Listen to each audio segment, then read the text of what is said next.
vous présenter mon invité d'aujourd'hui, j'aimerais commencer par une énigme. Qu'est-ce que nous faisons 22 000 fois chaque jour, inconsciemment, sans y penser? Alors, vous l'aurez peut-être deviné, c'est respirer, c'est la respiration. Et ça tombe bien puisque mon invité d'aujourd'hui, eh bien, c'est un expert de la respiration, c'est un expert de la science du bien-être indien, ce qu'on appelle l'Ayurveda. C'est un expert de plein de différentes thématiques que nous allons aborder ensemble. J'aimerais donc vous introduire Samuel Ganès, qui me fait le plaisir d'être dans le studio d'inspiration aujourd'hui. Bienvenue. Merci, bonjour. Merci d'avoir accepté mon invitation. Merci à vous de m'avoir invité. Samuel, j'aimerais te poser quelques questions, bien sûr, déjà, à titre personnel, à titre professionnel également. Ton parcours, parce que ton parcours est très riche. On va essayer d'aborder dans cette heure que nous avons ensemble une partie de ton parcours, donner en tous les cas, mettre en lumière certaines choses qui pourra aider notre audience aussi à repartir avec peut-être certaines connaissances, peut-être certaines pratiques également, qui sont indispensables et que tu as toi identifié déjà il y a très longtemps. Qui t'ont fait du bien et qui continuent à faire du bien puisque tu es présent et tu enseignes aujourd'hui dans les plus grands clubs à Paris, le yoga notamment, la respiration. Et tu écris aussi, tu as écrit plein de livres, beaucoup de livres, dont un dernier qui est sorti là récemment, après le succès de l'avant-dernier, qui était le yoga assis, si je ne dis pas de bêtises. Donc j'aimerais vraiment qu'on parte de ces thématiques. Et donc la première question, qu'est-ce qui t'a poussé à aller peut-être pousser une salle ou rentrer dans une salle de yoga ou en tous les cas prendre soin de toi? Euh, je dis souvent, je peux commencer par là en fait, je dis souvent que les sciences de bien-être attirent toujours les gens qui sont dans le mal-être. Que ce soit d'ailleurs les pratiquants ou même ceux qui transmettent certains savoirs. Et je pense que ça commence là en fait. Moi j'ai été attiré justement par tout ce qui peut être bien-être dans le yoga, dans la respiration, parce que moi-même déjà adolescent, j'étais pas forcément dans un bien-être. J'ai fait beaucoup de crises d'agoraphobie, beaucoup de problèmes de respiration quand j'étais plus petit. Et puis c'est vrai que j'avais une espèce de recherche identitaire. Assez ado, je voulais déjà être indien. Voilà, et c'est comme ça que je suis arrivé tout doucement au yoga. Et ce qui est marrant, c'est que j'ai fait des études de théâtre parce que j'étais très timide, donc on m'a mis au théâtre justement pour casser cette timidité. Et c'est à travers mes études au conservatoire, bon, c'était un peu plus tard, où je suis revenu sur le souffle beaucoup. Et, hum, et c'est peut-être aussi quelque chose qui a déclenché des choses en moi où je me suis dit, mais en fait, la posture, c'est important, le corps est important, parce qu'on est très porté sur le corps toujours, mais la respiration l'est encore plus. Et c'est aussi pour ça que j'ai fait ce travail-là, je pense, après. Donc j'ai continué toujours le yoga postural. Et c'est vrai que après, à partir de la trentaine, j'ai commencé à aller en Inde. J'ai découvert l'Ayurveda, la médecine traditionnelle indienne au Kerala. Et puis j'ai continué dans certains ashrams ou certains centres, on va dire plutôt centres, en Inde, à pratiquer plus le pranayama, donc le contrôle du souffle dans le yoga. Et c'est là où je me suis rendu compte qu'effectivement, le souffle est extrêmement puissant. Il travaille sur beaucoup de systèmes. En fait, il est relié au système cardiovasculaire, il est relié aux éléments chimiques du sang, il est relié au système endocrinien, il est relié au ventre, au système respiratoire, bien sûr. Bien sûr. Donc, en fait, on peut vraiment... le système nerveux, j'allais oublier celui-là, c'est le plus important. Mm. Donc, beaucoup de systèmes sont en lien. Et dès qu'on commence à travailler sur sa respiration, on travaille sur ces systèmes et donc sur tout ce qui va avec. Mm. Et en fait, en général, surtout le corps et l'esprit. Donc je pense que dans mon cheminement personnel, c'est ça qui m'est arrivé, que petit à petit, je me suis dit, ah, ça fait du bien, ça, je peux essayer. Et c'est vrai que très vite, j'ai eu envie de transmettre. Donc j'ai mis du temps quand même. J'ai pratiqué longtemps, une bonne quinzaine d'années, et c'est vers la trentaine où je me suis dit, peut-être que je peux transmettre. Donc j'ai fait une formation d'instructeur de yoga en Ashtanga à la base. Et, et en fait, j'avais posé un peu mes candidatures à droite à gauche, et puis on m'a appelé en urgence pour un remplacement. Et là, je me suis dit, bon, je me sentais pas encore tout à J'ai fait pas le prêt. choix. Voilà, et je me dis, en fait, soit je dis non, dans ce cas-là, les portes vont se fermer total. Soit je dis oui, et si je me plante, tant pis. Et puis c'est ce que j'ai fait. Et en fait, ils m'ont très vite rappelé, on vous veut, nanana. Et puis après, les concurrents ont commencé à se parler les uns les autres et on m'a demandé un peu partout. Et c'est vrai que moi, je suis rentré dans le yoga à la bonne période. C'était en 2010, 2011. Il y avait quelques centres de yoga qui ouvraient. Le yoga arrivait dans les centres de sport aussi. Donc, il y a eu une naissance du yoga et puis on n'était pas beaucoup sur la place de Paris, en tout cas où j'étais. Donc, j'ai très vite bien travaillé. Et ça m'a permis du coup d'avoir des connaissances, d'avoir une envie aussi de faire plus, parce que c'est ça aussi, c'est ça qui est génial. C'est quand on est dans des beaux centres, on a envie de on a envie de se challenger Bien pour les sûr. gens. Et c'est là où, en fait, où j'ai proposé, pour revenir à la respiration, des cours de spirothérapie. Alors, à l'époque, on n'a pas appelé ça spirothérapie. Moi, c'était un terme que j'avais déjà en tête depuis très longtemps. Mais les centres ne le voulaient pas parce qu'il y avait le terme thérapie dedans. Et ça leur posait un peu problème. Donc, on a appelé ça pranayama, méditation, ce genre de choses. Et à l'époque, c'était au Tigre, qui maintenant est fermé. Et c'était un cours comme ça qu'on a fait le matin à 9h30. On avait pris ce créneau-là, qui était un créneau pas facile. Et en quelques mois, ça s'est rempli. Ça a pris. C'était complètement full. Et en fait, on s'est rendu compte que les gens avaient ce besoin-là. Parce que ce qui est intéressant avec la respiration, c'est que des fois, on a juste besoin de s'asseoir et de respirer. Et, euh, et en fait, on travaille vraiment profondément sur les différents systèmes. Alors, pour les gens qui ont par exemple des blessures sur les genoux, sur ceci, sur ça, qui ont vraiment du mal à faire des postures ou à bouger, à être pas trop dans le mouvement, bah, c'était tout à fait indiqué. Et c'est là où ça a marché. Et puis, voilà. Donc, ça s'est fait comme ça petit à petit. C'est vrai qu'il y a eu des allers-retours. Moi, je suis allé beaucoup en Inde. Donc, j'ai appris plus de pranayama que la plupart des instructeurs de yoga. Aujourd'hui, quand vous êtes instructeur de yoga, vous connaissez quoi, 5-6 méthodes maximum. Nous, c'est vrai que la spirothérapie, on en a plus d'une cinquantaine. On a aussi des méthodes taoïstes. Et puis, on considère aussi, on va dire, les respirations modernes, Wim Hof, Buteyko, Bien tout sûr. ça. Et c'est vrai que c'est un peu à mon image, je pense, la spirothérapie, puisque c'est moi qui l'ai créé, c'est que j'avais une considération qui était vraiment scientifique, médicale. C'est-à-dire que moi, je ne suis pas du tout un ésotérique barré, c'est pas du tout un truc qui me plaît vraiment, et depuis le Covid, c'est un truc qui explose encore plus. Donc c'est vrai qu'on a des fois... on peut avoir un sens critique en tout cas. Par exemple, par rapport au breathwork, par rapport au rebirthing, toutes ces respirations New Age qui vont travailler beaucoup sur des hyperventilations. Hyperventilation. On le dit ouvertement, vous en faites un petit peu, c'est bien. On le sait aujourd'hui, les études prouvent que si on en fait plus de 15 minutes, c'est très délétère pour le cerveau. Donc il y a aussi cette notion-là dans la spirothérapie, c'est-à-dire de pouvoir faire des choses qui vont faire du bien, mais pas faire n'importe quoi. Donc c'est pour ça qu'il faut avoir une forme de connaissance. Donc qu'est-ce que fait la respiration dans le corps, voilà, à différents niveaux et sur différents systèmes. C'est vraiment ça la spirothérapie. Bah, c'est un peu ce qui m'a attiré aussi, puisque moi je t'ai connu à travers ton livre, Spirothérapie, qui était un best-seller dans le domaine, qui est très bien écrit et qui justement présente une cinquantaine de respirations très différentes, qu'elles soient assises, enfin on peut les faire en tous les cas sans avoir besoin d'un kimono, d'une arme, de gants de boxe, enfin peu importe. Et on peut surtout mettre ça en œuvre dans n'importe quel endroit et lorsqu'on veut, on en a le plus besoin. Et, euh, et c'est ce qui m'a poussé aussi à suivre tes cours par la suite, à me former, à être certifié également en spirothérapie. Et pour aller plus loin, un peu comme toi, finalement, dans cette quête de développement de soi, de compréhension, aller aussi vers l'Ayurveda, j'ai eu l'opportunité de partir avec toi en Inde et de passer quasiment 3 semaines où j'ai pu apprendre, voir et vivre aussi. Et je comprends l'attrait que tu as pu avoir également pour l'Inde et cette science du bien-être qui est très méconnue finalement, je trouve, en France notamment.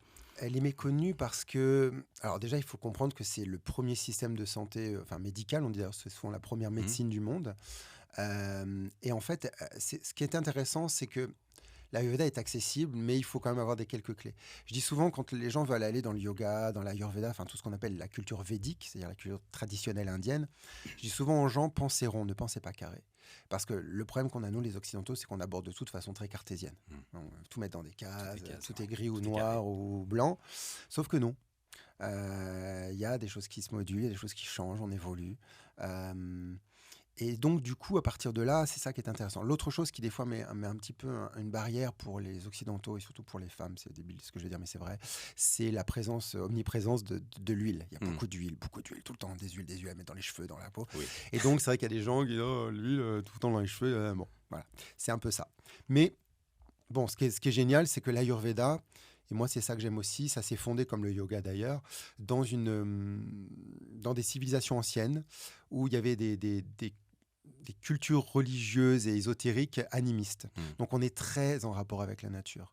Donc, quand on prend l'hindouisme, on a des milliers de dieux. Il y a beaucoup de dieux qui sont reliés à des éléments, au feu, à l'eau, à la terre, à la rivière, au vent, à l'arbre, à ceci, à cela. Et donc, du coup, quelque part, ça rend presque, on va dire, écologiste parce qu'on est dans une espèce de respect de la nature. On sait qu'en fait, c'est la nature qui nous nourrit. Donc, si on la maltraite, on se maltraite soi-même. Et c'est un peu ça que dit l'Ayurveda en règle générale. Il faut bien se connaître déjà avec les fameux doshas, on en parlera peut-être plus tard. Et après, il faut aller en communion avec les autres, avec la nature, avec l'aliment, donc comment on va le manger, Et ça, c'est ça que j'aime, c'est qu'il y a cette espèce de notion-là, qui n'est pas un truc mystique, magique, non, c'est juste en fait du bon sens. C'est-à-dire que si je mange en regardant la nourriture, en la considérant positivement, je vais mieux la digérer que si je le fais sans la regarder, en regardant la télé, en faisant ceci, en faisant autre chose. Et c'est pareil pour tout, hein, puisqu'il y a les fameux 4 piliers d'alimentation dans l'Ayurveda, Ayurveda. je mélange tout. On a d'abord comment ça se cultive, la matière première, donc que ce soit une plante ou que ce soit un animal, parce que je rappelle, l'Ayurveda n'est pas vegan ni végétarien, hein, puisqu'on utilise beaucoup le ghee, par exemple, qui est le beurre clarifié de vache. Alors, chez la vache, on utilise tout, hein, même l'urine, voilà, qui nettoie le corps parfois. Bon, voilà, on utilise aussi les bousses pour les maisons, ça. Enfin voilà, on utilise donc bien sûr le lait.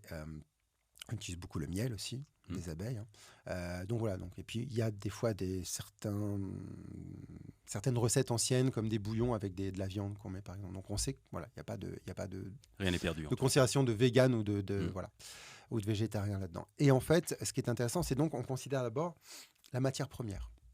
Comment on va la considérer? Et c'est vrai qu'un animal, alors je vais prendre l'animal dans la ferme, parce qu'on a le petit poulet qui est tout seul, où ils sont 5-6, on dit oh c'est mignon, ils sont en pleine nature, ils ont de l'espace, tout ça. Aujourd'hui ça n'existe plus, hein, il faut être cash, ça n'existe plus, ce n'est plus possible. Et puis les poulets en batterie, voilà, qui voient jamais le jour, qui sont bloqués dans leur cage, qui se font dessus, voilà, qui meurent les uns sur les autres, enfin voilà. Donc il y a ça, et puis il y a la plante, c'est pareil, hein, il y a des plantes qui sont élevées en terre, qui sont considérées, il y a des gens qui les touchent, qui leur parlent même peut-être, qui les regardent. Eh bien, ça ne sera pas du tout la même chose qu'une plante qui pousse dans le sable avec des machines qui passent par-dessus, qui envoient des hop. Voilà, et ça on y croit en Ayurveda. Et après, donc ça c'est la première, après il y a bien sûr le transport. Il faut éviter d'aller trop loin. Voilà. Voilà, ça c'est par rapport au dosha justement, pour ne pas changer la nature interne doshique. Ensuite, la façon dont on cuisine. Il est évident qu'une personne qui va prendre le temps de découper, de regarder, de mettre dans la poêle, de vraiment considérer ça, et puis quelqu'un qui achète une barquette surgelée, tout est fait, on met juste dans le micro-ondes, bim, hop, j'attends et je fais autre chose en attendant. Et puis la façon dont on va manger. Moi, ça m'amuse souvent parce que je me rappelle quand on était petit, on disait tiens-toi droit, mets pas les coudes sur la table. Et par exemple, en Inde, c'est le contraire. Bon, on met pas les coudes sur la table parce que voilà, mais c'est plutôt faut vraiment se courber vers la nourriture pour remercier, pour avoir une espèce de bienveillance et de remerciement, de gratitude envers ça. Donc, c'est ça qui est intéressant. Et donc, l'Ayurveda, à partir de là, il faut penser rond, pas carré. Parce que si on pense carré, on passe complètement à côté. Et c'est ça, parfois, qui pose problème. Ce qui est très marrant, c'est qu'à côté de ça, on a la naturopathie, qui est pour moi une mauvaise copie de l'Ayurveda, quelque part, parce que vraiment tout est copié dedans. Hein. On a la notion de l'eau, du naturel. On a aussi des phénotypes, hein, parce que nous, on a les Vata, Pitta, Kapha, puis les croisements Vata, Pitta, Kapha, ainsi de suite. Et là, on a les 4 phénotypes, les bileux, les sanguins, les nerveux et les je sais plus quoi, les phlegmatiques. Voilà. Donc on retrouve exactement les mêmes éléments. C'est juste quelque chose qui a été fait un peu plus tard. Et voilà. Donc, pensons rond, pensons pas carré. Ça, c'est intéressant aussi de considérer les choses comme ça. Et puis, ayons de la conscience finalement et du respect. Finalement, Exactement. du respect pour la nature, du respect pour soi aussi, puisque finalement, lorsqu'on respecte la nature, on se respecte soi aussi. Un peu beaucoup même, du coup. Donc c'est vrai que c'est quelque chose, en tous les cas, c'est une philosophie de vie qui est puissante. Exactement. Encore une fois, qui est peut-être un peu méconnue en Occident, alors particulièrement peut-être en France. Mais au même titre que la médecine traditionnelle chinoise, qui finalement regroupe certains de ces éléments qu'on va retrouver, qui existent depuis des milliers d'années aussi, la médecine traditionnelle, d'une certaine manière indienne, apporte et commence tout doucement, à travers peut-être certaines pratiques de yoga, à se développer. D'ailleurs, j'aimerais te poser une question, parce qu'on parle de yoga. Le yoga en Occident, c'est une forme. Pour avoir aussi pratiqué le yoga en Inde, la philosophie qui est derrière le yoga est complètement différente. On n'est pas vraiment dans la performance du mouvement. Au contraire, on est dans une autre philosophie. Est-ce que tu pourrais nous parler peut-être de cette philosophie qui se cache derrière le yoga essentiel ou traditionnel ? Je pense déjà, ce qui est intéressant de dire, c'est qu'il y a un yoga pour chaque personne. Chaque personne va pratiquer un style de yoga. Et surtout, et ça c'est pour moi le plus important, c'est que le yoga n'est pas que posture. Le yoga est aussi respiration, est aussi méditation, est aussi... Voilà. Ce qui est intéressant, je trouve, c'est cette espèce... Alors je vais parler de masturbation intellectuelle qu'ont les Occidentaux. Toujours essayer de faire de ces choses-là, qui sont des choses très simples, des choses très... comme ça. Ouais. Beaucoup d'Indiens vous disent non, moi, je vais faire du yoga le matin parce que ça me fait du bien encore, c'est tout. Pas plus, pas moins. Pareil pour la méditation. Et puis, c'est vrai que nous, on a tendance à mélanger tout ça. Par exemple, on a eu beaucoup de centres qui ont fait par exemple, des cérémonies à la lune, genre de choses. Ça, c'est des choses qu'on fait en famille, c'est des choses de l'intime, normalement. C'est pas des choses qu'on partage avec des étrangers, des choses qu'on connaît pas. Et encore moins quand ça se fait sur des pots de bêtes à 45 € pour, voilà, pour 2 heures. Mais c'est quelque chose qui est intime. Donc c'est un peu ça parfois qui est embêtant dans cette espèce de yoga occidental, c'est que voilà. On Et dénature puis, en fait le... oui, alors après, ce qui est intéressant, c'est qu'on le décompose. Hmm. C'est-à-dire qu'on a des yogas aujourd'hui en Occident qui sont des yogas soit challenge sportifs, on a des yogas très ésotériques barrés. Hmm. Voilà, donc on a différents yogas. Donc après, je crois que c'est à chacun de trouver le sien. Et surtout à chacun de trouver comment on le pratique. Moi, ce que je dis souvent quand j'ai des gens qui sont des pratiquants avec moi, ce que j'aime, c'est quand ils commencent à me dire ah, c'est ce que tu m'as appris là, je le fais chez moi maintenant tous les matins. Quand ça devient en fait quelque chose du quotidien, quand ça devient quelque chose de l'intime. Hmm. Et pour moi, c'est ça le plus important. Si les gens restent dans une pratique qui est d'ailleurs que posturale, dans un centre, avec un prof, ça commence à telle heure, ça finit à telle heure, puis après, boum, il n'y a plus rien, c'est un peu dommage. Mais ça n'existe jamais vraiment, en fait, parce que inconsciemment, parfois, le yoga fait des choses. Moi, j'ai eu beaucoup de gens qui m'ont dit ah, je suis devenu végétarien, j'ai arrêté de fumer, tout ça, voilà. Et puis, c'est vrai que moi, en 15 ans d'enseignement, ça m'est arrivé souvent de voir des gens que j'ai vus pendant 2, 3 ans, puis d'un seul coup, hop, ils prennent un moment, ils voient que les gens partent, ils prennent un moment pour essayer de venir vous parler. Ils vous disent, vous savez, j'ai eu un cancer, je m'en suis sorti, le yoga m'a beaucoup aidé. Et on se rend compte aujourd'hui que le yoga peut être très puissant justement sur les maladies chroniques, sur les maladies chroniques à la fois du corps, hein, cancer, HIV, tout ça, mais aussi sur les maladies de l'esprit, comme la dépression. Et ça fait beaucoup de bien. Parce qu'en fait, c'est un truc tout bête, mais quand on commence à prendre soin de soi, il y a un amour propre. Et on le sait maintenant, Il y a dans l'estime, de il y a chimie, de la confiance, il y a sérotonine plein de qui choses. remonte, Bien voilà, sûr. un peu moins de dopamine, il y a ça. Et c'est vrai que là où c'est intéressant aussi dans le yoga, enfin moi c'est ça que je trouve intéressant aujourd'hui, c'est que on est dans des sociétés modernes qui marchent beaucoup à l'addiction. On est beaucoup dans la dopamine, le plaisir instantané, les réseaux sociaux, le like, le machin, tout ça. Et ça nous rend fous, hein, vraiment, ça, c'est très pervers pour le cerveau. Et le yoga dit non. Dit en fait non, là maintenant tu vas prendre un temps pour Faites toi, une pause. tu te mets dans ta parenthèse et tu travailles sur toi, sur ton corps.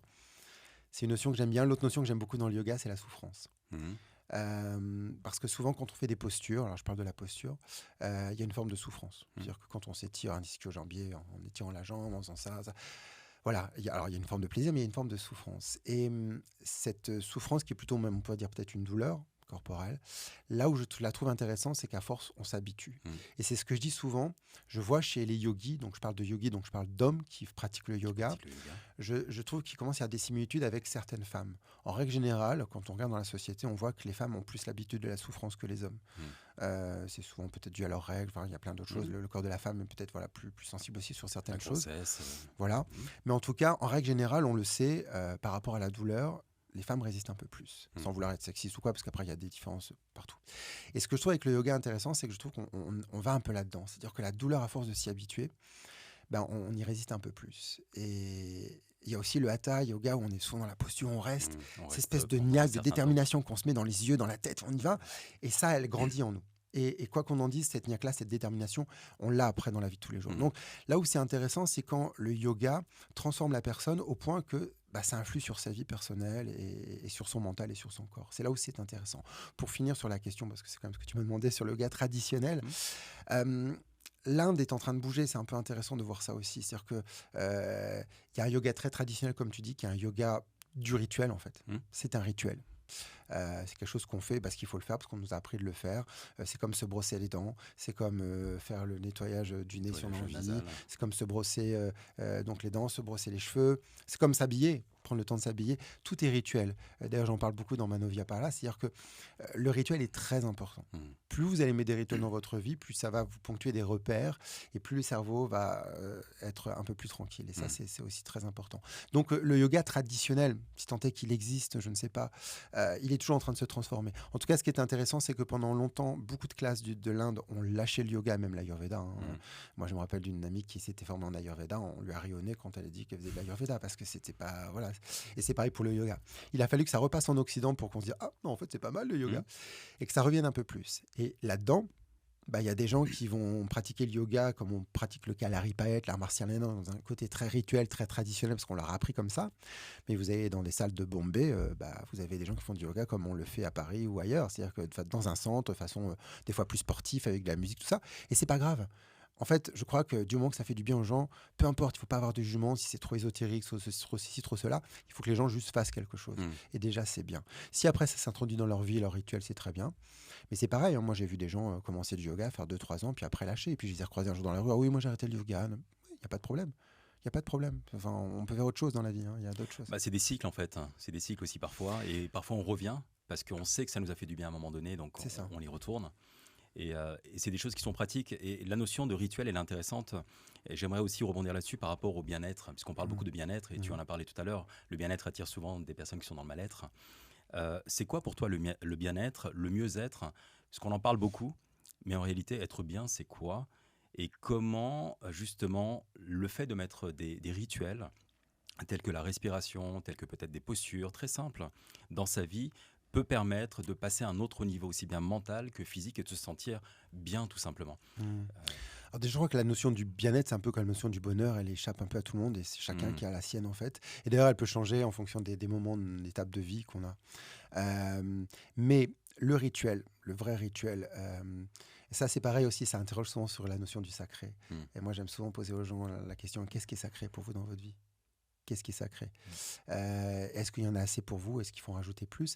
D'ailleurs, je crois que l'ascension du yoga et des sciences de bien-être, il est là parce que justement, toutes les fêtes sacrées qu'on avait avant, on les a énormément monétisées. Mhm. Noël, tout ça, maintenant c'est devenu des fêtes. Enfin, limite, on n'est plus dans le plaisir de se retrouver en famille, on est dans le déplaisir. Ah, il faut que je fasse des cadeaux. Voilà, C'est ça. C'est choses. plus commercial Voilà. qu'autre chose. Et ça dévie un peu. Et les gens, on a besoin de spirituel. On a tous grandi avec de la spiritualité et du rituel sacré. Donc, on en a besoin. Donc, certains le trouvent dans la religion. D'autres vont le trouver, par exemple, dans des pratiques comme le yoga, dans des pratiques de bien-être. Mais ça se rejoint de toute façon. Par exemple, comment dire, la mentalité hygiéniste qu'on a, par exemple, se brosser les dents, on la retrouve dans la plupart des religions. Dans toutes les religions, vous avez des ablutions, il Bien faut se sûr. nettoyer, il faut nettoyer le corps pour nettoyer l'esprit. Donc il y a aussi toujours cette notion du corps et de l'esprit. Et le rituel, il est intéressant, alors surtout quand on est une nature vata, donc ce sont les hyperactifs dans l'Ayurveda, c'est qu'ils ont besoin de rituels pour se poser, pour ramener aussi un rythme. Et puis je crois que le rituel, c'est ce que je disais tout à l'heure, ça touche au sacré. Alors après, il faut que chacun le définisse selon ce qu'il a, mais c'est important parce que c'est une prise en compte de soi, de son bien-être, et donc ça fait grandir ce qu'on appelle l'amour-propre. Quand vous brossez les dents tous les matins, quand vous prenez votre douche, tout ça, vous faites attention à vous. Et on le voit, moi j'ai travaillé un peu dans l'addiction. L'une des choses les plus importantes dans l'addiction, c'est de revenir sur l'amour-propre, qu'on perd parfois. Et ça aussi, c'est intéressant sur la jeune génération parce que Internet fait beaucoup perdre les valeurs aux gens. Malheureusement. Les gens ne pensent qu'à l'argent, ne pensent qu'autre chose, et au bling-bling, ils veulent briller, ils veulent être là, ouais, ils pensent que c'est ça qui est génial. Sauf que, bon, il suffit juste de croiser des gens célèbres. Hein. Moi, je sais que j'ai donné beaucoup de cours de yoga à des gens célèbres. La célébrité, c'est une horreur. Hein. Les gens, pour eux, c'est horrible. Ils peuvent plus sortir. C'est compliqué. Ils en souffrent beaucoup. Et puis bon, l'adage le dit, l'argent ne fait pas le bonheur. C'est vrai. Alors, il aide quand même un petit peu. Hein. Mais si vous avez que ça sert à rien, en fait. C'est comme la chanson, je ne sais plus qui chantait ça, le fameux Lotari qui fait tourner le ballon sur son nez, quoi, Oui. qui a fait ça toute sa vie, puis en fait il se retrouve qu'il est tout seul. Finalement, c'est ça. Il est tout seul, et c'est ça en fait. Le problème, il est là aussi, c'est que l'argent, des fois, ça rend un peu seul. Et puis, là aussi, c'est important cette notion-là, c'est que, et je me rappelle, je l'avais dit sur mon livre sur la méditation, mais aussi le yoga, attention, ce n'est pas des sciences d'isolement. Il y a une phrase qui tourne beaucoup en ce moment sur les réseaux sociaux, c'est que le développement personnel, à force de développer, isole. Et c'est vrai que parfois, ça peut être ça. Donc, il faut toujours considérer que le bien-être, c'est avant tout une communion. C'est pour ça qu'il faut aller dans les salles, il faut aller communier avec les autres, parce que c'est important, c'est ce que font les gens aussi dans les églises, dans les mosquées, partout, communier avec les autres, parce que ça donne une force avec les autres. Bien Et sûr. on le sait aussi à travers maintenant les études qui sont faites sur l'épigénétique. Hein. Donc, l'épigénétique, je le rappelle, c'est le changement tout doucement de son ADN, son génétique, par rapport à des actes de bien-être. On le sait, c'est prouvé. Et dans ces fameux repères de l'épigénétique, il y a aussi la socialisation, c'est-à-dire d'être avec les autres. Et parfois, ce qui peut se passer avec les sciences de bien-être, quand on a trouvé un truc qu'on trouve génial, c'est de s'isoler là-dedans. Et ça, c'est le truc qu'il ne faut pas faire. Alors, on peut méditer pour soi, hein. C'est vrai que c'est bien de méditer, de se retrouver dans sa bulle, tout ça. Mais c'est bien de le faire aussi avec les autres. C'est bien de partager l'énergie, en fait. L'énergie du groupe est importante. Exactement. Et je pense que le Covid a beaucoup changé ça aussi, parce qu'aujourd'hui, on se retrouve parfois face à un écran, à avoir des pratiques. Donc, je ne prends plus le temps d'aller dans une salle avec les autres. Je vais juste me poser devant mon écran et faire mes pratiques. Et finalement, c'est un mal-être aussi, peut-être à terme. Alors, c'est bien de le faire, mais je pense qu'à terme, c'est pas forcément ce qui est le plus bénéfique. Ouais, tout est chimie en fait. Et par exemple, par rapport à ça, par rapport à ce que tu évoques là, on s'est rendu compte que quand nous là on se regarde face à face, donc on crée en fait une forme de sérotonine qui est ce qu'on appelle l'effet miroir, l'effet de la reconnaissance. Miroir, C'est-à-dire qu'un être vivant qui vous regarde dans les yeux, je dis un être vivant parce que ça peut être aussi un animal, ça crée une forme une sécrétion de sérotonine. Et on s'est rendu compte que sécrétion de sérotonine n'existe pas quand vous regardez à travers des caméras. Si vous regardez quelqu'un droit dans les yeux dans une caméra, il n'y a pas cette décharge de sérotonine. Donc ça peut aussi aller dans le sens que tu dis, c'est-à-dire que passer par les écrans, c'est bien, mais en fait, la chimie n'opère pas. Pas pareil. C'est pour ça que beaucoup de gens après le Covid sont revenus dans les salles parce que d'un seul coup, ils ont besoin d'avoir quelqu'un qui les regarde, quelqu'un qui les conduit, quelqu'un qui leur parle, quelqu'un qui leur dit, qui peut-être même parfois les touche. Ça peut arriver dans le yoga, on fait des ajustements parfois. Mais le Covid nous a montré quand même que les ajustements par la voix sont quand même très bien. Mais voilà, donc ça, c'est intéressant. Et c'est ça aussi que j'aime, moi, dans l'Ayurveda, dans le yoga, dans la spirothérapie, c'est que j'ai toujours ce lien à la science. C'est-à-dire, je ne suis jamais dans quelque chose de théorique, de ressenti. Je fais très attention au ressenti. Les gens disent toujours, ah, moi j'ai ressenti ça. Oui, mais attention, c'est toujours bien de l'expliquer d'un point de vue scientifique. C'est toujours mieux. Ça vient poser les choses en réalité. Et on sort un peu de ce côté ésotérique, parce qu'il y a plein de choses qui sont aujourd'hui scientifiquement prouvées, parce qu'on a les moyens d'aller les prouver. Et c'est vrai que lorsqu'on respire, lorsqu'on fait du yoga, lorsqu'on a des pratiques, eh bien, il se passe des choses. Il y a une biochimie qui se crée, qui permet de déployer soit de la sérotonine, soit de l'endorphine, soit de l'ocytocine, enfin toutes ces hormones du bonheur qui nous font du bien et qui nous permettent de nous relâcher et d'être justement peut-être dans ce mode un peu bien-être aussi, d'une certaine manière.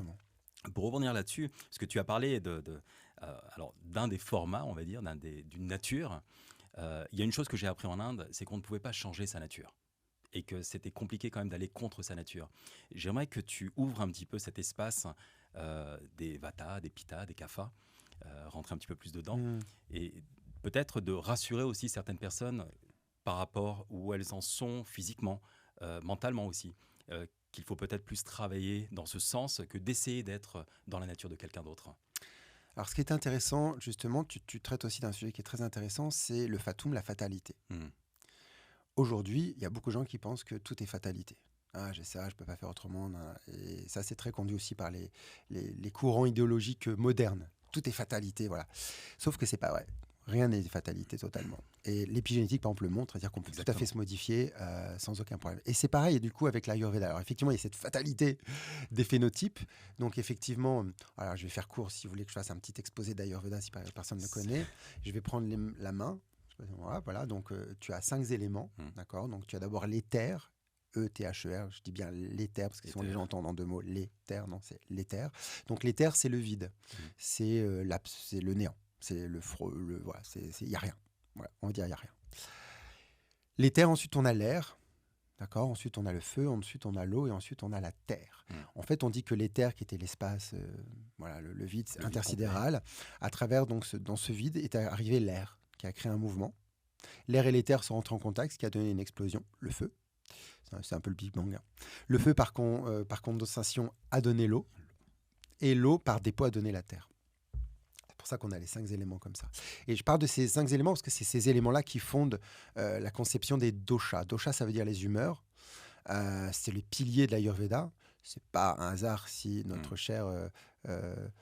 médecin Hippocrate a créé sa première médecine qui s'appelait la médecine des humeurs, puisqu'il y avait ce qu'on appelle des échanges gréco-bouddhistes à l'époque, donc dans l'Empire helléniste où il y avait déjà des liens avec l'Inde.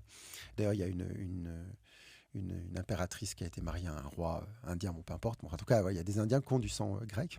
Ça a été très mélangé. Et du coup, ces piliers en fait, des humeurs est très important. L'éther et l'air, donc les 2 premiers éléments, qui sont des éléments d'ailleurs immatériels, donnent vata. Vatu, ça veut dire le vent, d'accord. C'est donc le mouvement.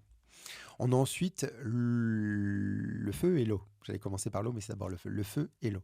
Le feu et l'eau, ça donne pitta. Pitta, ça veut dire la bile. Donc c'est quelque chose qui est liquide, qui est acide, qui est du feu.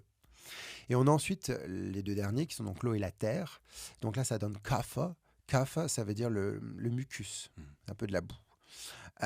Et en fait, ces 3 doshas sont dans toutes les cellules vivantes. Ils s'inscrivent au moment de la zygote. C'est-à-dire la zygote, c'est la toute première de vos cellules qui se forment. Et c'est à ce moment-là que tout est déterminé. Donc c'est en ça que je dis quand même une forme de fatalité. C'est-à-dire que ça va dépendre du moment, donc la saison, le jour, le moment de la journée, le matin, le midi, voilà, le lieu, du coup le climat, les températures, la chaleur, le froid, tout ça, l'humidité, la sécheresse, tout ça, et puis la génétique, donc les doshas de vos parents et de vos grands-parents. Et donc tout ça va venir sur une cellule en un moment précis. Alors pour que les gens comprennent bien, si par exemple vous êtes fait en plein été, vous avez plus de chances ou de risques, ça dépend comment on se place, d'être pitta. puisque c'est le feu et l'eau, c'est le chaud, c'est un des chauds. Si vous êtes fait en plein hiver, vous avez plus de risques ou de chances d'être kapha, puisque c'est chaud, c'est froid et humide. Et puis pour le dernier, donc vata qui est froid et sec, si vous êtes fait en temps d'automne par exemple, voilà. Bon. Et c'est pareil si on prend, alors c'est très imagé tout ça, les gens peuvent se dire, mais en fait c'est très logique. Et, et donc vous allez vous déterminer soit vata en dominance, les deux autres sont donc récessifs, soit pitta, soit kapha, mais vous pouvez aussi avoir deux dominants, vata pitta, vata kapha, ainsi de suite, d'accord. Et donc, en fonction de ça, vous allez avoir une forme de phénotype qui vous détermine effectivement comme vous êtes. En gros, les vatas sont des gens hyper nerveux. Des gens souvent un peu minces, des gens qui n'arrivent pas à prendre de poids, hyper nerveux, souvent des problèmes intestinaux, qui dorment peu, insomniaques, qui aiment bien ne pas se coucher tard le soir, la nuit. Et c'est des gens hyper actifs, ils ont toujours le cerveau qui marche. Alors, c'est des gens qui font plein de choses de leur vie normalement. C'est des gens qui peuvent être très créatifs. Et en même temps, d'un point de vue de l'événement, on dit que c'est ceux qui vivent le moins longtemps. Parce que comme ils ont un métabolisme qui est très rapide, respiration, vite, voilà, tout. Donc ça, voilà, on vieillit plus vite. On a ensuite les pittas, qui sont les entre-deux morphologiquement, c'est-à-dire qu'ils vont être un peu yo-yo, ils peuvent prendre du poids, en perdre facilement, voilà. C'est des corps donc proportionnels entre deux. Et eux, c'est des hypersanguins, des hyper acides. Donc ils vont, voilà, donc ils vont être surtout dans le sang, dans l'émotion. C'est des passionnels, voilà. Voilà. Souvent, c'est des gens qui aiment être dans la politique, qui aiment le challenge, voilà, toutes ces choses-là. Et les débats, ils adorent les débats. Par exemple, je dis souvent, le français est très pitah. Voilà, toujours à se prendre la tête. C'est moi qui ai raison, c'est moi qui ai la vérité. Voilà. Ça, c'est ce qu'on appelle le bourreau dans le fameux triangle de Karman. Ouais. C'est purement les pittas. Et eux ont des problèmes plutôt de santé sur la peau, sur voilà, donc tout ce qui va être maladie de peau, c'est des maladies pitta, sanguins, tout ça. Alors ce que les vata, c'est plutôt sur tout ce qui est système nerveux et articulation du froid, donc c'est les articulations qui vont sécher, arthrite, et puis tout ce qui va être dégénérescence sur le système nerveux et donc le cerveau également. Et les kapha, eux, donc les derniers, kaph, c'est donc des gens qui vont être un peu en surpoids. En tout cas, qui vont avoir des ossatures très développées, des muscles ou du gras très développés, parce qu'en fait, ils ont à l'inverse des vata un métabolisme qui est très lent. Donc, ils vont tout stocker. Et eux, c'est des gens qui ne connaissent pas le stress. Donc, on les envie un peu pour ça, parce qu'ils ne savent pas ce que c'est. Ils sont très tranquilles. Mais par contre, ils aiment faire des trucs très, très cool. Ils n'aiment pas trop sortir. S'ils peuvent être restés à la maison, faire des choses très calmes, voilà. Et eux, ils ont beaucoup de problématiques sur le mucus, donc beaucoup de problèmes sur la partie haute respiratoire, donc beaucoup de mucus au niveau de la gorge, tout ça, voilà. J'ai fait les grandes lignes, parce que bon, après, voilà. Et voilà, donc, quand on est dans l'Ayurveda, on a cette considération-là aux gens. Et c'est vrai qu'on va tout faire un peu en fonction de ça. Ce qu'on va manger, ce qu'on va faire comme rituel, même la pratique de yoga, pour revenir sur une pratique posturale. Par exemple, les Vata vont aimer les yogas très dynamiques, mais ils vont très vite se fatiguer. Les Pitta, c'est pareil, sauf que c'est plutôt la surchauffe. Les Kapha, il faut des trucs un peu entre deux. Voilà. Et eux, par contre, sont bizarrement plus endurants au bout d'un moment. Donc voilà. Et là où c'est intéressant avec la spirothérapie, pour revenir là-dessus, c'est qu'on a des respirations qui réchauffent, des respirations qui refroidissent, des respirations qui réveillent. Donc ça, c'est très bien pour les kapha qui ont tendance à beaucoup, beaucoup dormir. À l'inverse, et c'est souvent ceux qu'on a le plus besoin, c'est les vata qui sont des hyper nerveux. Quand on respire, ça les calme. Voilà. Donc c'est un peu cette notion-là qu'on a dans l'Ayurveda, à travers les doshas. J'essaie de les expliquer très rapidement, mais voilà. Donc en gros, on a des phénotypes. Et c'est vrai que nous, dans l'Ayurveda, quand on voit des gens arriver devant nous, on regarde comme ça la tête aux pieds. Alors, c'est un peu bête parce que souvent, il ne faut pas trop se fier qu'au physique, parce qu'il y a aussi le comportement. Bien sûr. Mais si vous avez une personne en face de vous qui est très mince, très sec, qui parle très très vite comme ça, et qui va penser plein de choses en même temps, qui va tout le temps, qui se couche très tard le soir et tout, il y a de grandes chances que ce soit quelqu'un de très vata. Voilà. Et c'est pareil pour les autres. Voilà, j'ai donné les gros. C'est intéressant parce que c'est une science qui est présente depuis plus de 5000 ans.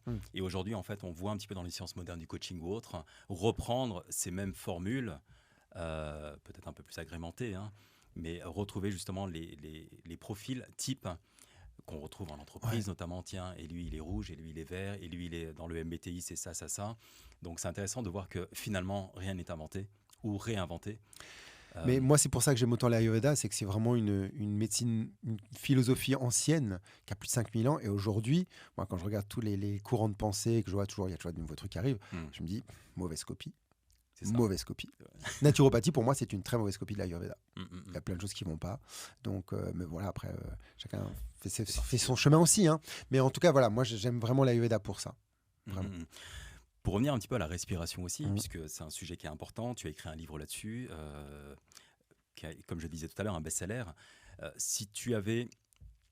Pourquoi déjà, par rapport à toutes les personnes que tu vois, avec qui tu as eu des formations, avec qui tu partages cette science, puisque la respiration c'est une science aussi, quelle est pour toi la part de personnes en fait qui respirent vraiment? Parce que tout le monde respire, Oui, oui, heureusement, sinon mais ils voilà, mourraient. sinon ils seraient morts depuis très longtemps. Mais pour Mais toi, quel est le pourcentage? Parce qu'on voit très peu de gens finalement qui sont dans une respiration consciente. alors, on a une respiration qui est intéressante, qui s'appelle Kapalabhati. Et en fait, Kapalabhati, quand on la fait très vite, en gros, ça fait ça. Alors, je me dévie un peu pour que c'est pas trop fait. Ça fait.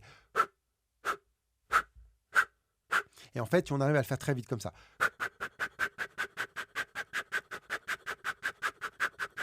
Ça prouve en fait que du coup, le diaphragme est assez souple, d'accord, et assez tonique. Hmm.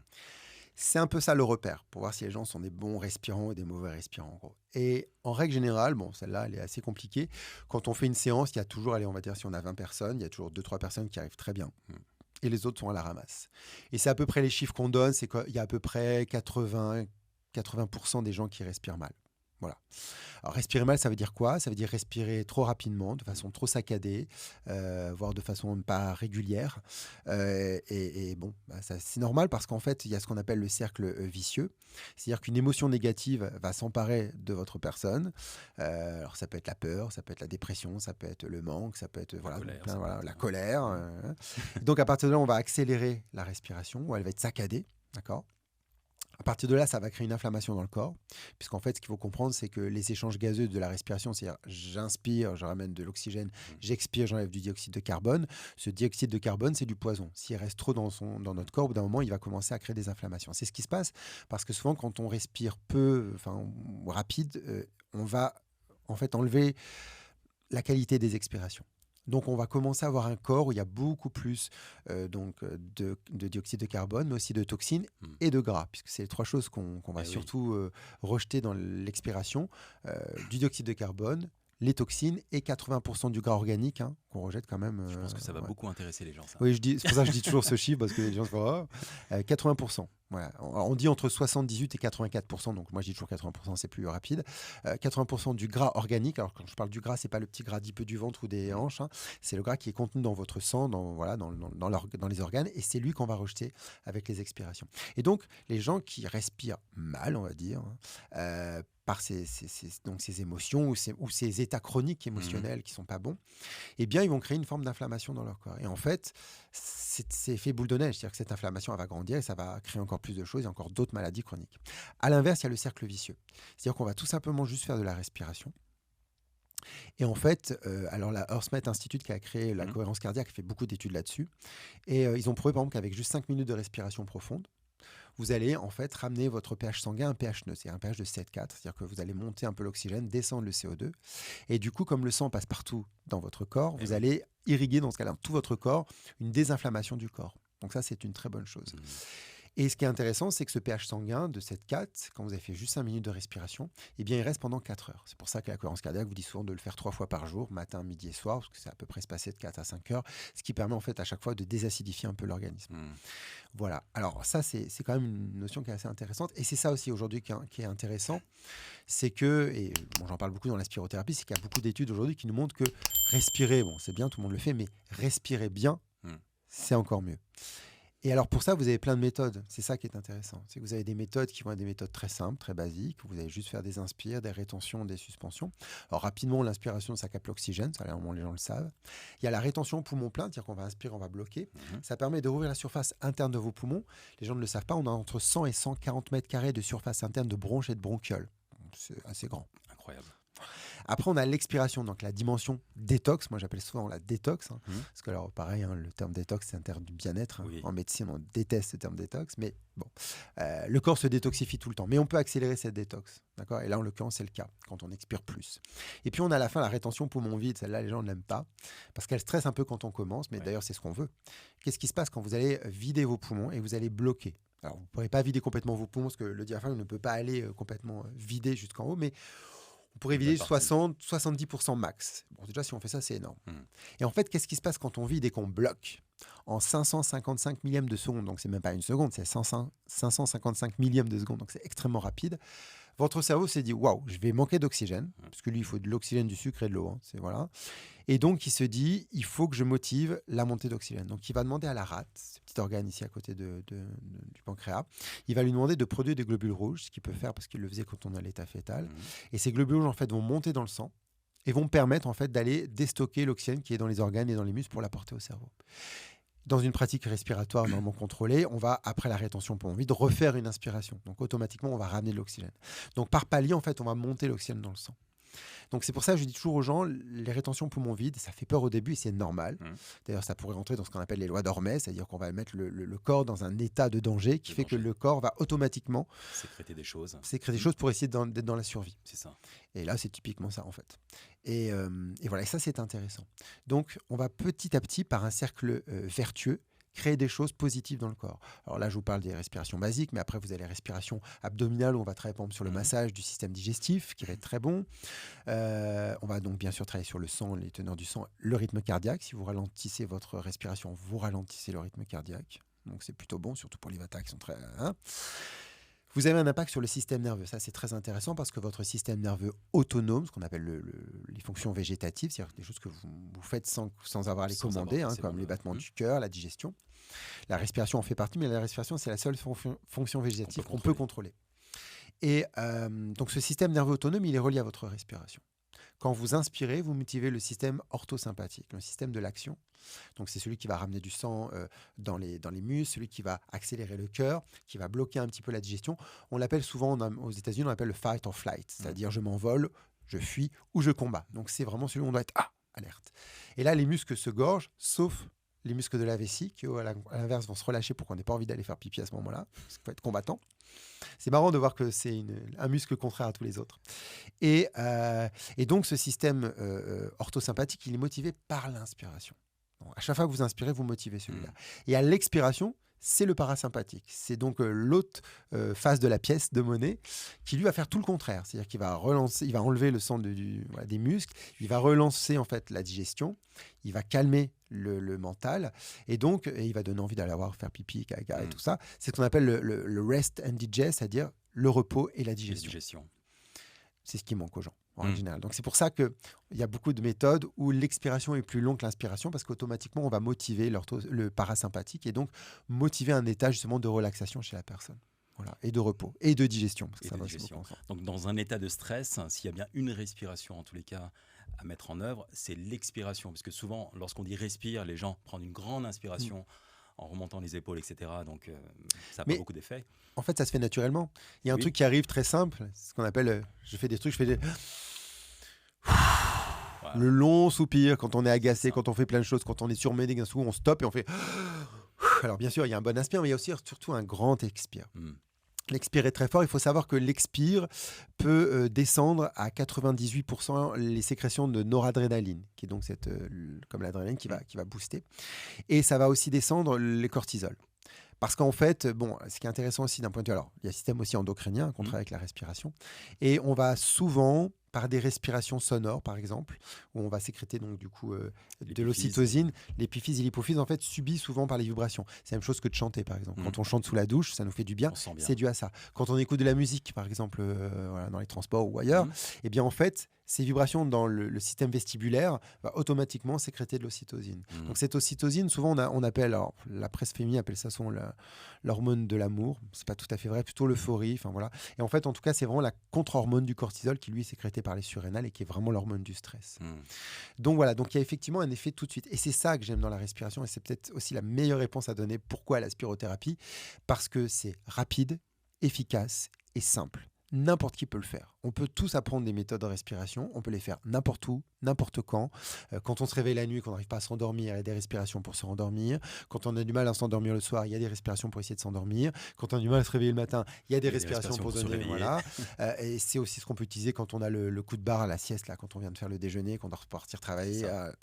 Qu'est-ce que je peux faire ? Voilà. Il y a plein de choses. Et en fait, ce qui est intéressant, c'est que c'est tout de suite. C'est efficace. C'est instantané. Exactement. Et que ça s'adresse à tout le monde, parce que ça, c'est aussi quelque chose pour lequel je lutte. Je trouve que le milieu du bien-être n'est pas assez inclusif aujourd'hui. C'est aussi pour ça que j'étais motivé depuis longtemps. Alors, j'avais déjà fait pour Air France, effectivement, un programme de yoga sur chaise qui passe dans les longs courriers.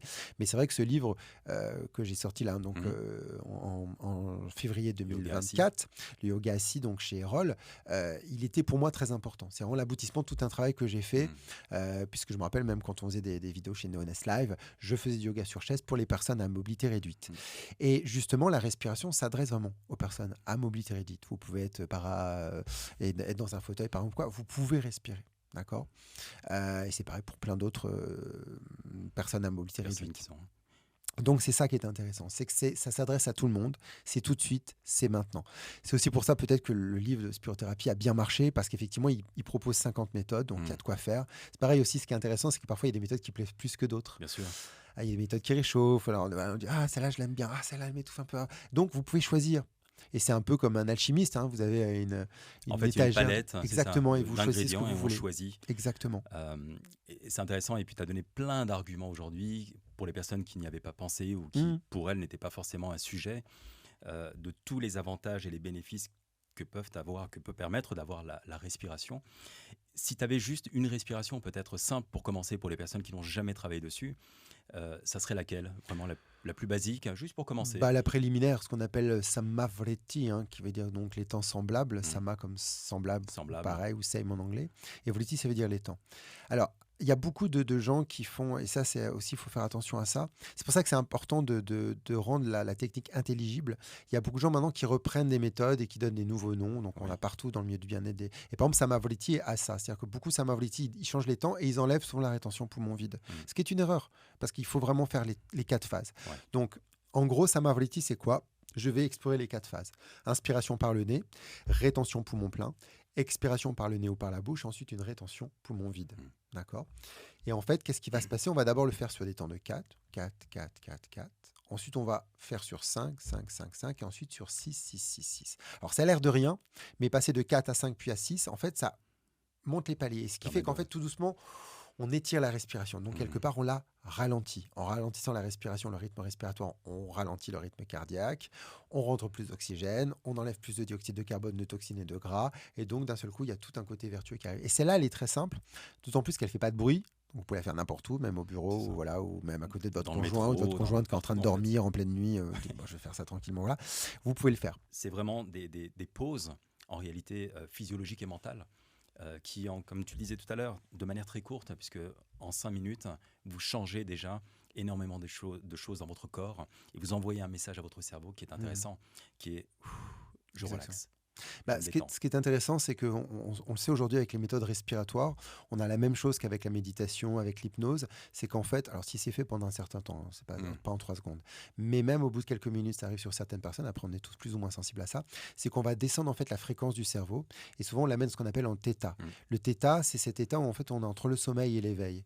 Et ça, c'est un état qui est très important et intéressant parce qu'on sait que là, dans cet état-là, le cerveau est déjà en train de se réparer comme il le fait dans le sommeil.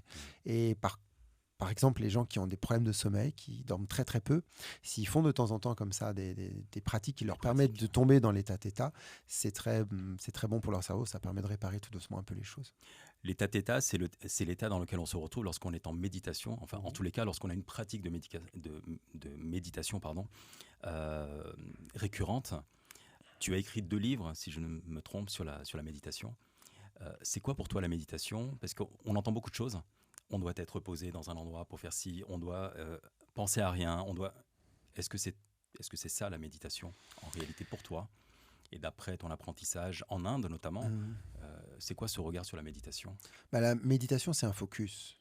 C'est pour ça que la spirothérapie, ce sont en fait des techniques. Les techniques respiratoires sont des techniques méditatives, parce qu'en fait, on se concentre sur un moment, l'instant présent, sur quelque chose. Voilà. Et après, c'est pas plus que ça. Parce que le problème qu'il y a aussi, c'est que les gens maintenant prêtent à la méditation des choses. Oui, bien sûr que les effets sont bons, mais ça reste juste ça.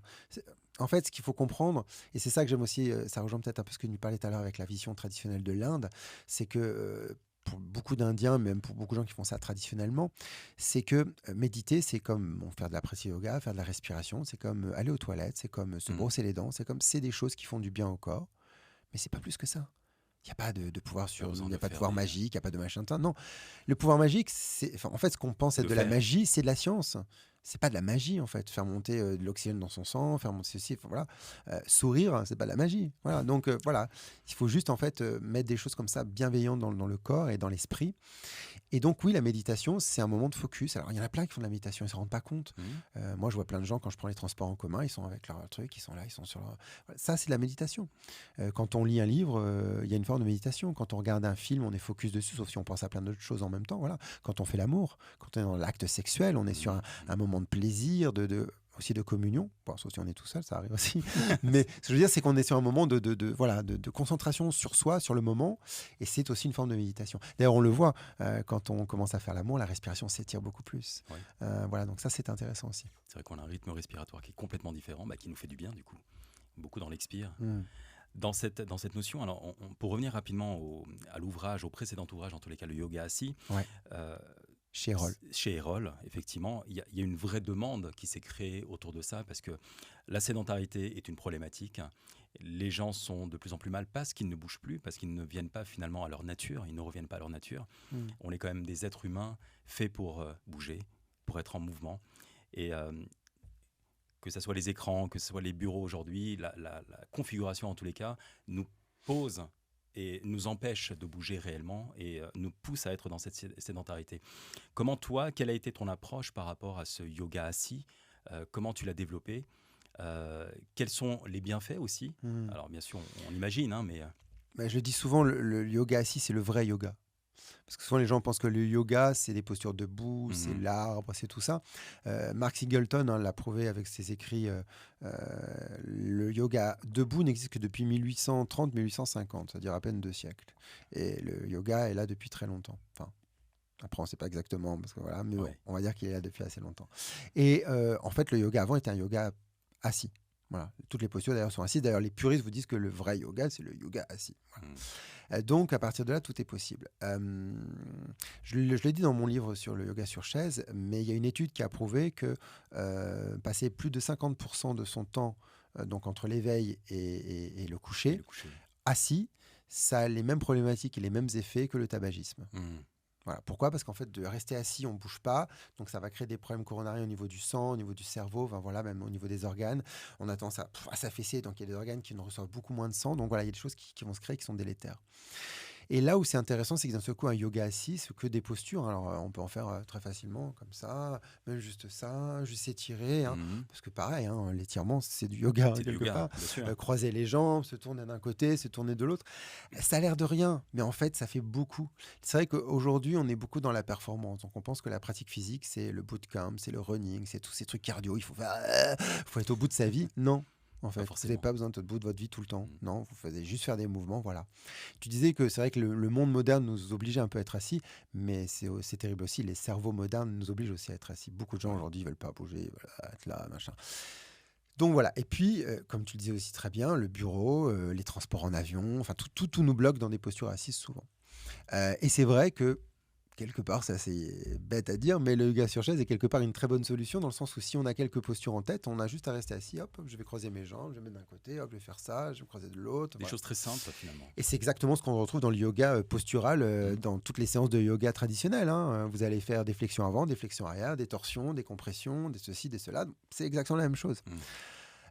Donc oui, c'est très intéressant et très important. Je pense que c'est aussi peut-être pour ça qu'effectivement le livre c'est bien vendu, parce que les gens se sont dit waouh, c'est super intéressant. Et en plus, c'est vrai que moi, ce que j'ai voulu ramener aussi dans ce livre, au-delà de parler des postures, je parle aussi des respirations. Il y a aussi beaucoup de respiration de la spirothérapie et aussi de la méditation. Voilà, parce qu'en étant assis, on peut faire tout ça. Donc c'est vrai qu'on peut faire ce qu'on appelle du yoga intégral. Parce que souvent, quand on fait respiration, posture et méditation, on appelle ça yoga intégral. Bien, on peut faire du yoga intégral en étant assis sur une chaise ou un fauteuil. Ton dernier livre que tu nous as ramené ici, d'ailleurs, aux éditions Erol, toujours. Mano Viapara, parle plutôt de la santé mentale. C'est vrai que c'est un sujet qui est très important. On entend beaucoup parler de ça. Comment prendre soin de votre santé mentale ? Trouver son équilibre émotionnel également. On parle beaucoup d'émotions, de gestion d'émotions. Alors, qu'est-ce qui t'a poussé à écrire ce livre ? Puisque c'est ton 7e ouvrage, si je ne dis pas de bêtises. Dans le bien-être. Dans le bien-être.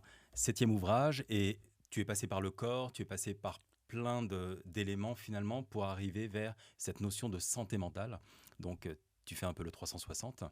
Qu'est-ce qu'il y a dans ce livre ? Qu'est-ce qu'apporte ce livre ? Je vois qu'il y a comme dans tous tes livres d'ailleurs, qui sont très bien structurés, on part sur des techniques qu'on va pouvoir réitérer avec des programmes bien spécifiques sur 52 semaines notamment. Donc on sait exactement où on va. C'est vrai que c'est un peu mon modèle. Faudrait que je me renouvelle un peu bon sur le. Mais c'est vrai que d'abord, je parle de la théorie, ensuite je donne des pratiques. Et ensuite, je donne effectivement des programmes. En fait, j'ai eu un bon succès avec mon coach Ayurveda en 2018, qui a été d'ailleurs qui est ressorti en 2020, qui a été réédité. Et donc, je parlais déjà beaucoup de l'Ayurveda. Pareil, là, on a fait des très belles ventes. J'avais beaucoup de retours très positifs dessus. J'étais très content. Et donc, c'était un vrai programme en Ayurveda. Mais j'étais pas allé aussi loin que ça dans le côté mental. Mm. Et Mano Vyapara, donc Mano, ça veut dire le mental. Vyapara, ça veut dire l'activité, d'accord. Donc souvent, on appelle ça l'activité du mental, le contrôle du mental. Enfin voilà, la considération du mental et de l'activité du mental, en règle générale, dans l'Ayurveda.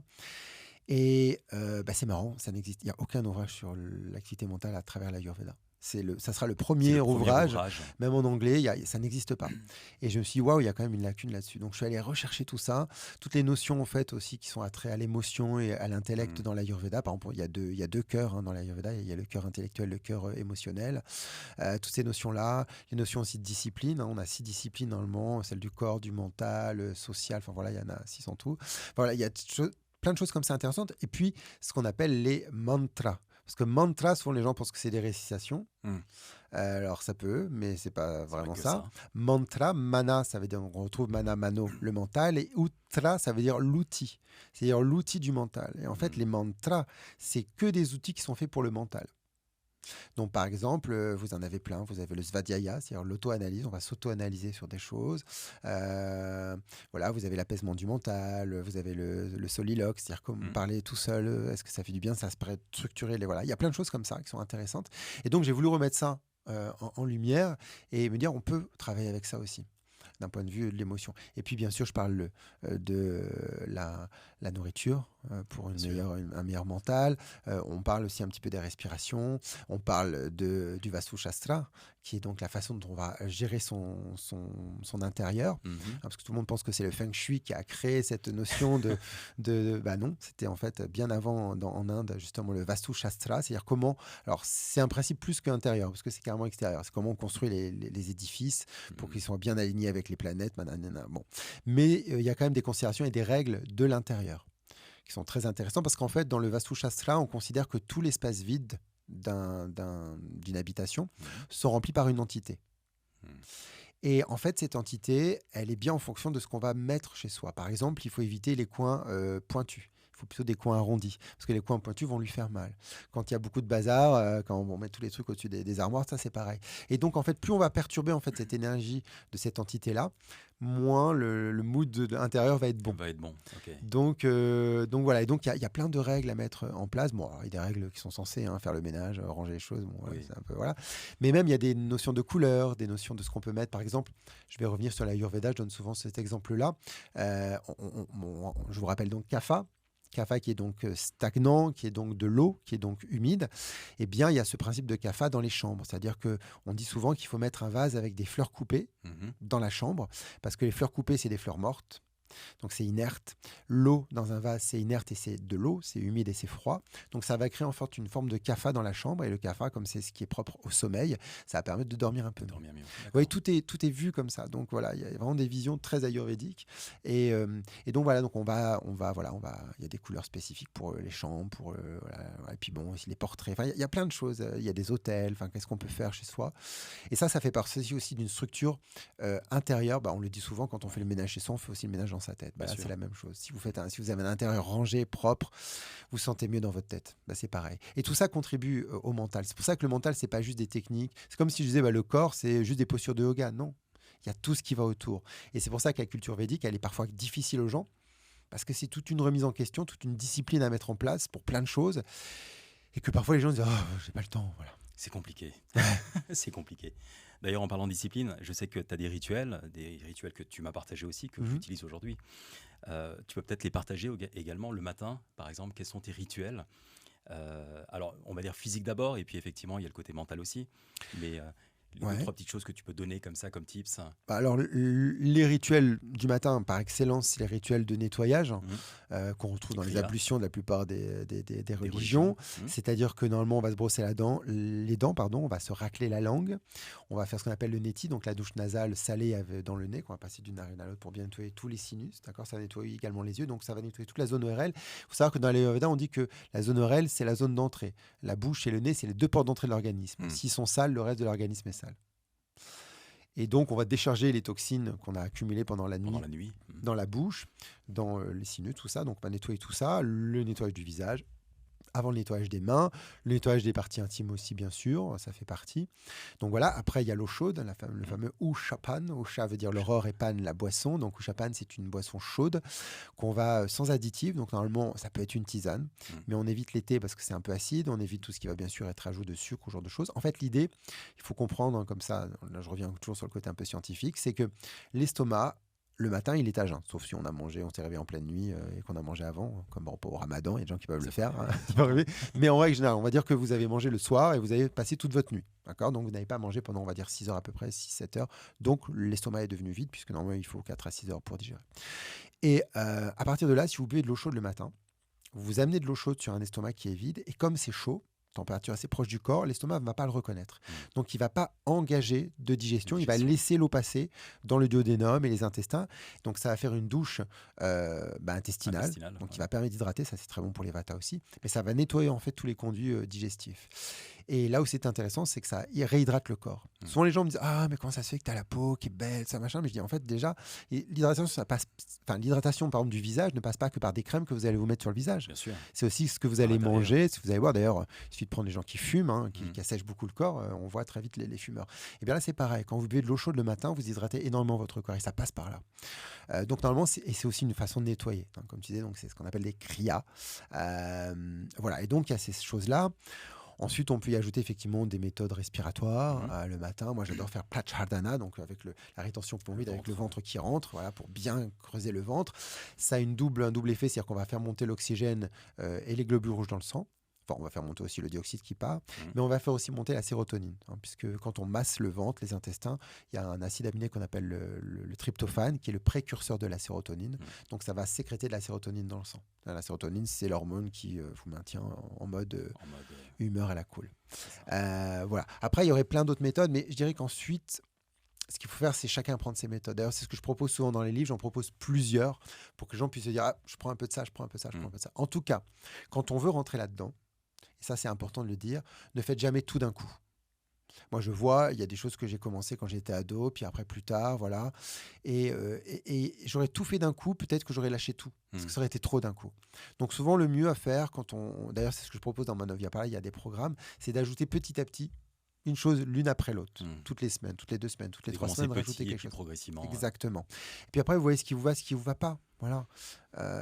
Moi, ça m'est arrivé des fois, des jours d'été, de ne pas faire mon éti. Ah, mon Dieu, non, je ne suis pas mort. Non, je n'ai pas été foudroyé par les divinités hindoues. Ouais. Non, mais c'est ça qu'il faut, parce que souvent les gens après, soit ils sont dans une. Faut pas rentrer dans un truc trop. Soit ils sont trop lax et ils laissent tout tomber et ils font rien, soit ils sont trop dans la discipline orthodoxie. Et au bout d'un moment, il faut être un peu dans un autre deux, quoi. On peut être modéré et on peut se dire c'est pas grave. Je me suis pas brossé les dents, c'est pas grave. Enfin, c'est dommage, mais c'est pas grave. C'est pas grave. Voilà. Ouais. Et voilà. Ce qui est intéressant, en fait, c'est ça, c'est d'aller peut-être piocher, tester, mettre dans sa boîte à outils, peut-être, pourquoi pas, ou dans ses rituels. Ensuite, peut-être les mettre de côté, parfois, en essayer d'autres, et voir vraiment ce qui nous fait du bien. Est-ce que chacun essaie de faire un peu comme l'autre, un peu le copier-coller de l'autre. Lui, il a réussi comme ça, il est comme ça, il est en forme parce qu'il a fait ça. Ouais, mais peut-être qu'il n'a pas la même nature. Exactement. Donc, on n'est pas pareil. Et là, tu touches aussi quelque chose qui est très important, c'est que une méthode n'est pas bonne pour tout le monde. C'est ça. Enfin, elle est bonne pour la plupart des gens, mais voilà, elle n'est pas forcément pour tout le monde. C'est là où il faut trouver son propre chemin. C'est pour ça que je dis que toutes ces sciences, elles sont intéressantes si elles deviennent intimes. C'est ça. Et donc, pour ça, il faut du temps. Voilà. Mais on l'a déjà tous. Hein. On prend tous notre douche, on se brosse tous les dents. Et on a déjà des petits rituels sans s'en rendre compte. Hein. On a plein de rituels qui nous vont, parfois qui nous vont pas, qui nous font du bien, parfois on ne sait pas. En réalité, ce qui est important, c'est vraiment de savoir celles où nous pensons en tous les cas qu'elles nous font du bien, de les garder et puis de démarrer son quotidien comme ça.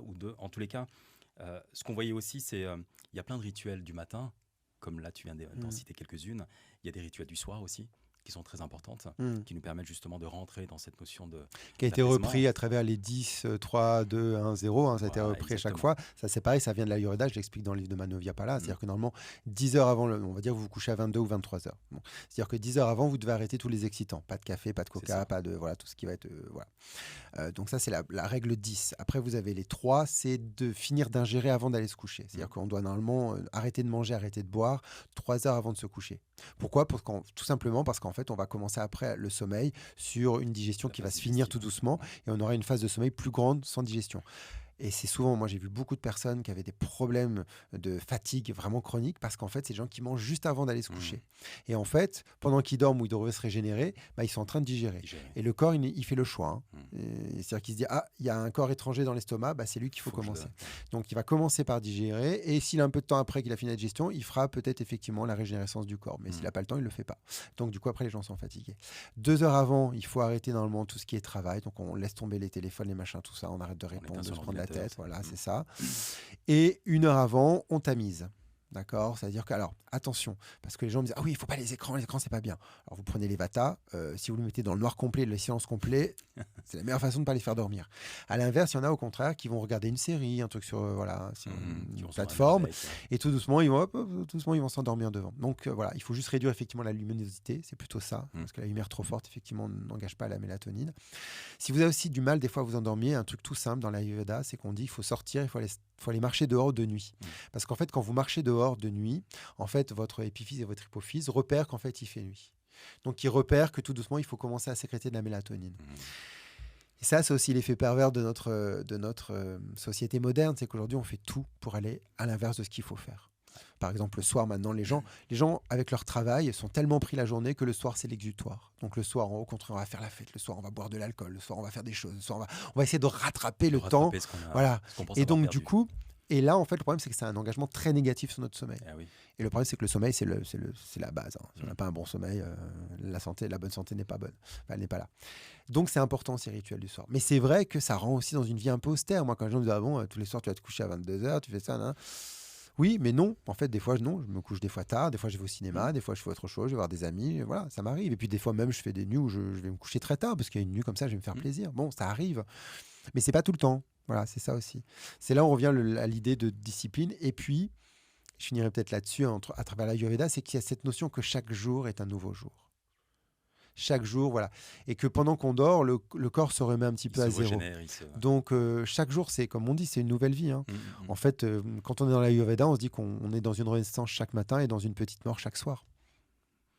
Sur ces belles paroles, merci parce qu'on a eu un échange qui est passionnant avec beaucoup, beaucoup de choses qui vont donner sûrement à nos auditeurs, auditrices, eh bien, d'aller s'intéresser à l'Ayurveda, à cette science du bien-être indien, d'aller s'intéresser peut-être de manière différente aussi à la respiration, aux différentes natures que tu as citées tout à l'heure, Vata, Pitta, Kapha. Aussi d'aller peut-être un petit peu plus en profondeur sur le yoga, la philosophie du yoga, pour ceux qui étaient justement dans cette notion de performance et de se dire il faut absolument que je réussisse. Il faut absolument que j'aille sur un tapis. Voilà, faut que j'aille Non, absolument. reste assis Non, sur non, ta reste chaise. assis tranquillement C'est ça. sur ta chaise. D'ailleurs, c'est ce que tu verras lorsque tu seras sur Air France, sur les longs courriers. Bah, tu auras Samuel Ganès qui apparaîtra sur les écrans.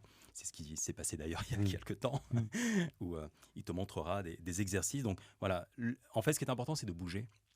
C'est de bouger son corps, c'est de bouger son diaphragme, c'est de bouger son mental aussi, de ne pas rester figé. Bah, le mouvement, c'est la vie. C'est ça.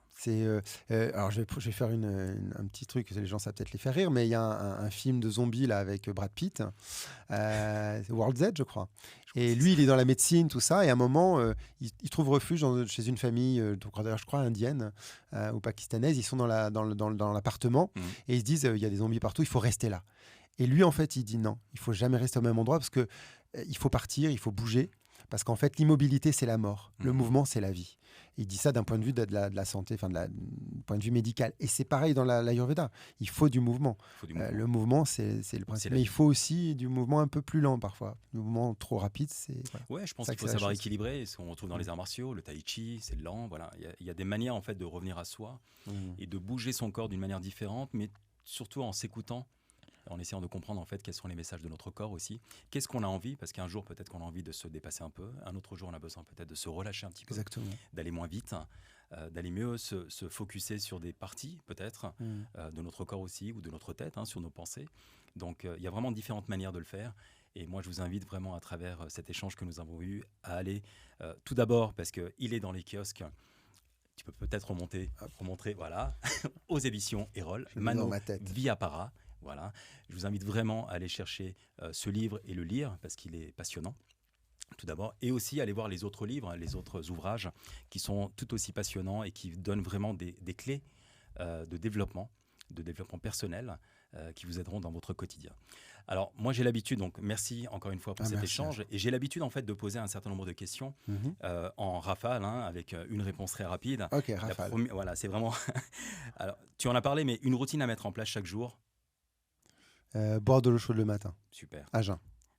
Un mot pour surmonter l'échec. Euh, Encore. Une lecture indispensable. J'irai moi sur les contes traditionnels. Hmm. La philosophie des contes traditionnels, pour moi, c'est quelque chose qui est redoutable et qui fait grandir vraiment l'esprit. Une technique de relaxation préférée. Faire l'amour, Il y en a- Très bien. prendre un bain, respirer, il y en a plein en fait, chacun. Un trait de caractère essentiel pour réussir. La détermination. Détermination. Ouais, la niaque, quoi, faut y aller. Peut-être que tu as une citation inspirante. Il y a Virginia Woolf, que je donne souvent cette citation, je l'aime bien. Elle dit personne n'est complet en lui seul. C'est-à-dire qu'on a toujours besoin des autres. Seul, on n'est pas complet. On se complète quand on commence à être effectivement dans l'échange avec les autres, parce qu'on se questionne sur nous-mêmes aussi. Donc j'aime cette notion en fait et ça revient sur ce qu'on disait tout à l'heure avec justement le développement personnel, développe aussi des fois un peu l'isolement. Il faut se développer sans s'isoler, c'est important. Et comprendre que seul c'est super, mais avec les autres c'est mieux. C'est pour ça qu'on est à deux aujourd'hui, c'est pour ça qu'on échange, qu'il y a cette communion, cet échange riche et passionnante. Et c'est sur ces mots que j'aimerais te dire merci. Merci à toi. À très bientôt. Je te souhaite beaucoup, beaucoup de succès pour ton nouvel ouvrage. Merci. Et toutes les choses, tous les projets que tu as, je te souhaite de les réussir et d'aller encore plus loin et de continuer à inspirer les personnes qui sont autour de toi. Et tous mes vœux aussi pour ce podcast. Merci beaucoup Samuel Ganès et à très bientôt. À bientôt. Ciao. Ciao.